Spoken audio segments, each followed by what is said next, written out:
Look, it's funny you have people who work for a pro-business American administration accusing other people of doing business.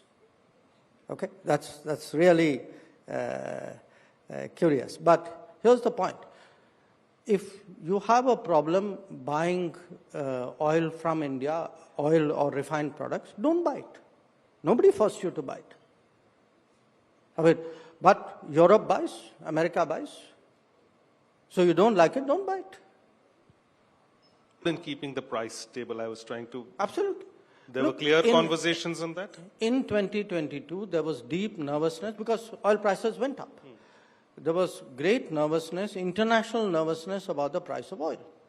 And there was a there were a set of conversations with different people in the American administration at that time that if India wanted to buy Russian oil, that's fine by us because it will stabilize the price of oil. And by the way, those, after January, there were no conversations with the current administration saying don't do that. And this never came up in any of the trade conversations? Never? Anybody ever asked you? No, I wasn't doing the trade. But no, it's not. Look, our trade conversations pertain to our bilateral trade.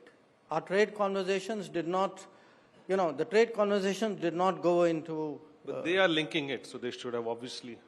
Yeah, but, as I said, that was not the case.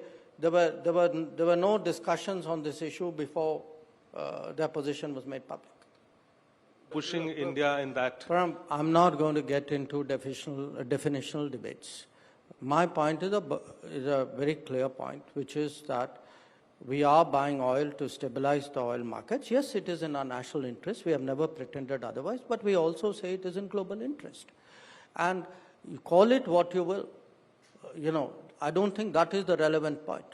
I think the relevant point is that levying tariffs on a country for doing what it has been doing openly with, and which other countries continue to do in larger volumes than us, is, in our view, unfair and unjustified. Beyond that point, whether you call it this or that, I don't think makes a difference.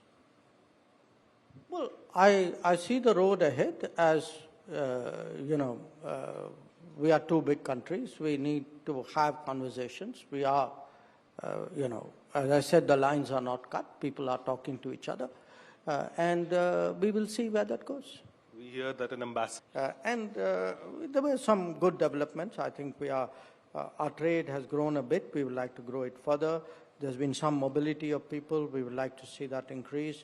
We want more market access in Russia, things like that.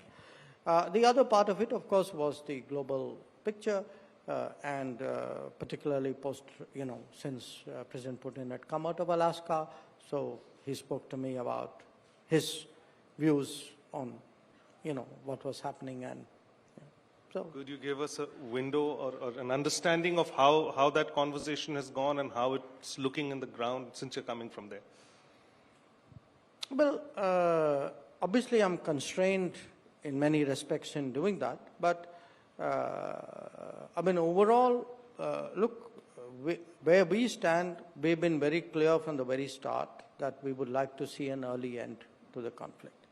We've also taken the view that in any conflict, it's for the parties concerned to sort it out. Okay? Now, in this particular case, because the parties concerned are also comfortable and the Americans took the initiative, we've been supportive of the efforts because we are supportive of any efforts which would bring about that change.